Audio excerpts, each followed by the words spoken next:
Welcome friends to विटोर classes. तो हम एक और वीडियो आपके लिए लेके आए हैं जिसमें हम करंट अफेयर पढ़ेंगे 29 अक्टूबर के लिए। तो जितने भी करंट अफेयर होते हैं, जैसे कि आज ये 29 तारीख का मैं जो बता रहा हूँ, ये बेसिकली कल सारी चीज़ें हो गए। तो पूरा एक दिन जब बीत जाता है तो जो भी न्यूज़ेस बन सकते हैं कल के लिए, उसके हिसाब से करंट अफेयर बनाए जाते हैं। ठीक है, तो अगर आप ये वीडियो देख रहे हो तो प्लीज़ एक लाइक, एक कमेंट और हो सके तो शेयर कर दो। और करंट अफेयर में और क्या चाहिए आपको, आप डेफिनेटली बताइए। आपको बहुत सारे वीडियोस हमारे चैनल पे मिलते रहेंगे। तो चलिए आगे बढ़ते हैं।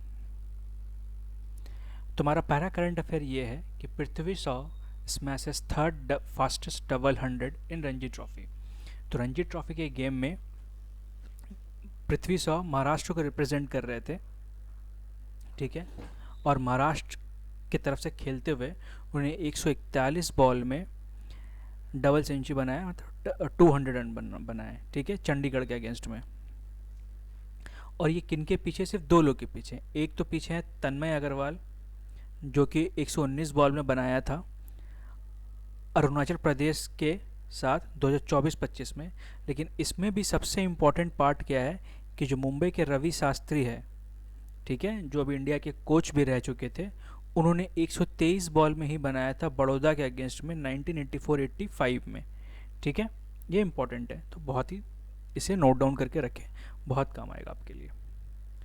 अगला क्वेश्चन, साउथ कोरिया ने introduce is most powerful ballistic missile the Hyunmoo 5 nickname the monster missile. ठीक है, जो कि 36 टन का है, 16 मीटर लंबा है। Mobile missile is design for deep penetration and bunker busting operation. ये हो गए। अब देखिए इसमें इंपॉर्टेंट क्या है? इंपॉर्टेंट ये है कि जो ह्यूनमो 5 है, ये कहाँ का मिसाइल है, ये आपको ध्यान रहना पड़ेगा। और मॉन्स्टर मिसाइल कौन से मिसाइल का निक नेम है, ये आप बहुत ही अच्छे से याद रखें। अगला, grand finale of model rocketry and cansat India student competition in Uttar Pradesh. तो ये जो मॉडल रॉकेटरी है और कैंसेट का जो कंपटीशन हुआ, ये कहाँ हुआ था? उत्तर प्रदेश, उत्तर प्रदेश में, वो भी कुशीनगर में। ठीक है, और कुशीनगर कौन से नदी के किनारे है? ये नारायणी नदी के किनारे। तो ये बहुत ही इम्पोर्टेंट है। इस इवेंट को ऑर्गेनाइज किसने करवाया था? इन स्पेस ने, इसरो ने, और साथ ही साथ एएसआई, जिसको हम लोग एरोनॉटिकल सोसाइटी ऑफ इंडिया भी कहते हैं। इसमें टोटल 71 स्टूडेंट्स ने, 70 स्टूडेंट टीम, 71 स्टूडेंट्स की टीम से पार्टिसिपेट किया था। और ये largest, one of the largest space competition है। ये बहुत इंपॉर्टेंट नहीं है, but one of the largest है। इंपॉर्टेंट क्या क्या था इसमें कि ये इवेंट के नाम कहाँ पे हुआ है, कौन से शहर में, कुशीनगर कौन से नदी के किनारे है, किसने किसने ऑर्गेनाइज करवाया, जिसमें से एएसआई का फुल फॉर्म को ध्यान रखना पड़ेगा, इसरो का फुल फॉर्म ध्यान रखना पड़ेगा, इन स्पेस का भी। ठीक है, तो अगर आप, जैसे मैंने यहाँ नहीं लिखा है, तो आप प्लीज़ सर्च करके आप उसे लिख सकते हैं। ठीक है, ये बहुत ही इम्पॉर्टेंट पार्ट है आप लोगों का, जो आपको याद रखना चाहिए। जैसे कि इसरो का फुल फॉर्म जो है वो अधिकतर को पता होगा। ठीक है, और जिनको नहीं पता उनके लिए है इंडियन स्पेस रिसर्च ऑर्गेनाइजेशन। ठीक है,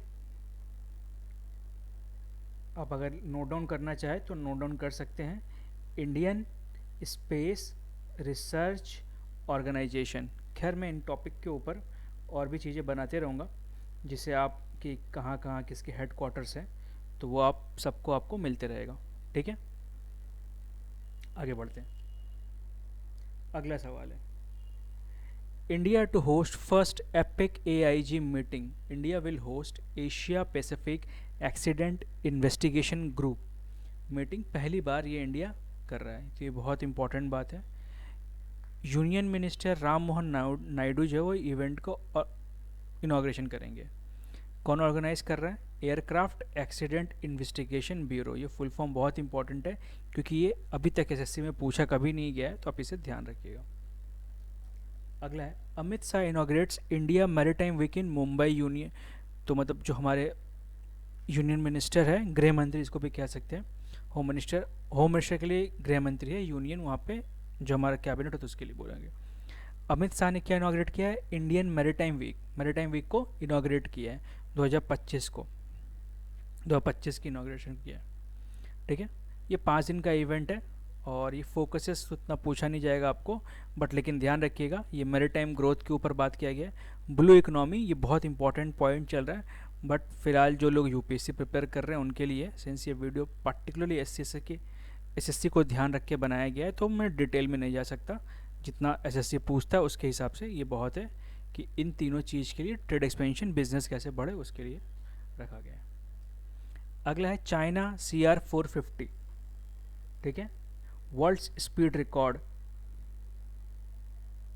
कितना वर्ल्ड स्पीड रिकॉर्ड है उसका? 453 किलोमीटर पर आवर। अब सोच लीजिए कितना दूर है ये, कितने स्पीड से जा रहा है, ठीक है। ये एक वर्ल्ड रिकॉर्ड है। इसे बनाया किसने है? सांघाई चेंगाओ कॉरिडोर के लिए। It will inter commercial service in 2026, जिसका ऑपरेटिंग स्पीड 400 किलोमीटर प्रति घंटा होगा। मतलब 453 हाईएस्ट स्पीड पहुंचा है 53, बट 400 किलोमीटर प्रति घंटा स्पीड है। अगर आपको पता नहीं है तो कैलकाटा से दिल्ली लगभग 1600 किलोमीटर है। एग्जैक्टली कुछ 1500 समथिंग है, बट मान के चलते 1600 किलोमीटर है। तो अगर इस स्पीड से चलेंगे, वो लिखा गया है कि ऑपरेटिंग स्पीड 400 किलोमीटर का है, प्रति घंटे का है। मतलब यहाँ से दिल्ली 4 घंटे में पहुँच सकते हैं। मतलब सोच रहे हो, जो अभी समय अराउंड 25 घंटे 26 घंटे 27 घंटे लग रहे हैं, मतलब आप सुबह ट्रेन पकड़ के दिल्ली जाओ, काम करो, ट्रेन पकड़ के वापस आ जाओ। इतना कम टाइम को फ्लाइट में नहीं लगेगा, क्योंकि फ़्लाइट का अब बाकी सब भी काउंट करोगे कि इतना पहले एयरपोर्ट पहुंचना पड़ता है, ये निकलना पड़ता है, बहुत कुछ है। ट्रेन में ये कंपेरेटिवली निकलना और एंट्री करना रिलेटिवली आसान है एयरपोर्ट को लेके, ठीक है। ये बहुत ही बड़ी उपलब्धि है। हो सके तो जैसे बुलेट ट्रेन हमारी बन रही है इंडिया में, तो अगर बहुत अच्छी प्रोसेस में, सर्विसेज में, अब जितना जल्दी स्टार्ट हो जाए तो फ्यूचर के लिए हम ये भी सोच सकते हैं कि शायद ये भी आ जाए। अगला, INS Sutlej completes major hydrographic surveys with Mauritius.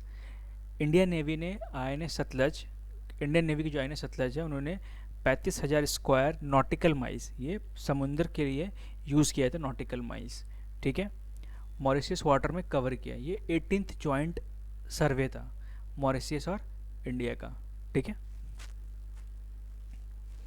World for audio visual heritage, जो ऑडियो विजुअल हेरिटेज का जो वर्ल्ड डे मनाया तो 27 अक्टूबर को मनाया जाता है। मतलब क्या जो देख रहे हैं और सुन रहे हैं उसके हिसाब से बोल सकते हैं, ठीक है। इसका इस्टेब्लिश्ड बाई, ये कब इस्टेब्लिश हुआ था? यूनेस्को ने किया था 2005 में। इसका थीम क्या 2025 का? Digitising our shared UNESCO history, ठीक है। ये आप प्लीज़ याद रखिए, क्योंकि थीम बहुत ही पूछे जाते हैं, और ये डे भी याद रखिए कि नए नए डेज कुछ आ रहे हैं जो कि कम पूछे गए हैं, तो ये बहुत इंपॉर्टेंट है। अगला है Reliance and Meta launches 855 crore AI joint venture reel. तो रिलायंस इंडस्ट्री है और मेटा ने मिलके एक AI के ऊपर एक वेंचर किया, इसमें वो 855 करोड़ रुपए लगा रही है, जिसका जैसे फुल फॉर्म है रिलायंस इंटरप्राइज इंटेलिजेंस लिमिटेड। और ये बहुत ही अच्छी बात है, बड़ी बात है, क्योंकि इससे जॉब क्रिएशन होगा, बहुत सारे नए AI पे काम होगा, जो एज ए इंडियन पर्सपेक्टिव बहुत ही अच्छा है लोगों के लिए। अगला है Uttarakhand to introduce automated green tax from December 2025। Uttarakhand जो है वो ग्रीन टैक्स लेगी जितने भी व्हीकल्स है उसके ऊपर, ठीक है। ये इसलिए है कि जो हिमालयन का इकोसिस्टम है हिमालय का, उसे ठीक किया जाए। अब हो क्या किया गया है कि लोग यहाँ से जाते हैं पहाड़ के ऊपर, वहाँ पे बहुत गंदगी फैला के आते हैं, तो जिसके कारण से ये मजबूर किया गया है गवर्नमेंट को कि आप टैक्स ले। अदरवाइज़ ये पहले नहीं था, तो लोग अगर टैक्स लगने के बाद शायद लोग ठीक हो जाएं, तो ये बहुत ही अच्छी बात है, क्योंकि ये जो हमारे पहाड़ है, समुद्री हमारा धरोहर है, और इसे हम जितना सेफ़ रख पाएंगे उतना हमारे लिए बढ़िया है।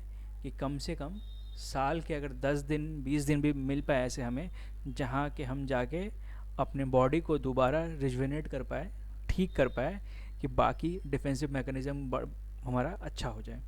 तो प्लीज़ अगर आप जा रहे हो तो कहीं भी जा रहे हो गंदगी मत फैलाओ। अगला है FIFA announces new Asian cup. FIFA ने अनाउंस किया है न्यू एशियन कप, ठीक है। Launch the FIFA Asian cup at 47th Asian summit in Kuala Lumpur. Kuala Lumpur में एशिया फीफा ने अनाउंस किया कि 47th Asian summit, sorry 11 Asian जो टूर्नामेंट बनाएगा एक नया, ठीक है। कब बनाया, कब कौन से इवेंट पे? 47th एशियन समिट में बनाया था, ठीक है। इसमें कुछ नए नए 11 एशियन मेंबर नेशन रहेंगे फाइट का। इसमें से ACC टिमोर रहेगा, ये अलग अलग चीज़ जितने भी हो सकते हैं रहेंगे पार्टिसिपेट करने के लिए। ये बहुत अच्छा है एशिया फुटबॉल को आगे बढ़ के। एशिया में अगर आप देखा जाए तो एकमात्र जापान ऐसा टीम है जो एट इंटरनेशनल लेवल कम्पीट कर पा रहा है, बट वो भी किसी भी टूर्नामेंट के अंदर बहुत दूर तक नहीं पहुंच पा रहा है, जो कि एज अ कॉन्टिनेंट और इतने बड़े एरिया का ये अच्छा रिप्रेजेंटेशन नहीं है। तो ये बहुत इम्पॉर्टेंट फेज़ है, और हो सके तो हम देखना चाहेंगे कि हमारा देश इंडिया भी किसी दिन वर्ल्ड कप खेले, और खेले नहीं सिर्फ जीते भी। ये बहुत फारफेस्ट ड्रीम है, बट शायद हो जाए कभी। अगला है justice Surya Kant recommended as 53rd chief justice of India. Justice Surya Kant को रिकमेंड किया गया है 53rd chief justice of India बनने के लिए। अभी कौन है? भूषण आर गवई जो है, उनका टेन्योर जो होगा 14 मंथ का था, 9 फरवरी 2027 को ख़त्म होगा। और नहीं सॉरी, वो एक जो जस्टिस सूर्यकांत होंगे वो 9 फरवरी 2027 तक कंटिन्यू करेंगे, और वो हरियाणा के पहले चीफ जस्टिस ऑफ इंडिया बनेंगे, ठीक है। ये उन्होंने सुप्रीम कोर्ट में उन्हें 2019 में लाया गया था, वो उतना इंपॉर्टेंट नहीं है। ये 53rd है, 9 महीने तक रहेंगे, और हरियाणा से ये बहुत इंपॉर्टेंट है क्योंकि ये पहले है, तो इसीलिए इस तरीके से इंपॉर्टेंट है, ठीक है। इंडिया विगेंस विजिलेंस अवेयरनेस वीक। इंडिया ने विजिलेंस वीक को स्टार्ट किया 27 अक्टूबर से। हिंदी में सतर्कता दिवस कह सकते हैं, सप्ताह कह सकते हैं। थीम क्या है? विजिलेंस, आवर शेयर्ड रिस्पॉन्सिबिलिटी, ठीक है। ये हमेशा कब ऑब्जर्व किया जाता है? हर साल मनाया जाता है कब? सरदार वल्लभ भाई पटेल के बर्थ एनिवर्सरी पे, जो कि 31 अक्टूबर को है। ये प्रमोट करता है इंटीग्रिटी एंड एथिकल गवर्नेंस, मतलब ठीक से काम करेंगे और बिना भ्रष्टाचार के काम करेंगे गवर्नेंस इन पब्लिक लाइफ के ऊपर, ठीक है। इमिनेंट सर्जन डॉक्टर के मथांगी, जो एक सर्जन थे सॉरी, वो देहांत हो गया उनका 91 साल की उम्र पे। उन्हें पद्मश्री अवार्ड मिला था 2002 में। तो ये इम्पॉर्टेंट है कि पद्मश्री अवार्ड 2002 में उनको ये पूछा जाता है कि इन पार्टिकुलर पर्सन को कब पद्मश्री मिला था। उनको BC रॉय अवार्ड और अबैयर अवार्ड भी 2014 में मिला था, और Sushruta gold medal for her lifelong contribution to Sushruta for medical science के लिए ये मिला था अवार्ड, ठीक है। तो आपको ध्यान रखना, डॉक्टर के मथांगी लिखा रहेगा तो एक सर्जन थे। कभी कभी पूछा जाता है कि ये कौन से फील्ड से जुड़े हुए थे, एक सर्जन थे ये, ठीक है। तो इतना ही करंट अफेयर था आपके लिए आज के लिए। तो अगर आपको ऐसे और करंट अफेयर चाहते रहिए तो प्लीज़ हमारे चैनल को सब्सक्राइब कर लीजिए। अच्छा लगा हो वीडियो तो लाइक, कमेंट, सब्सक्रिप्शन मैं पहले बोल चुका हूँ। तो thank you for watching and all the best for your exams. Thank you for watching.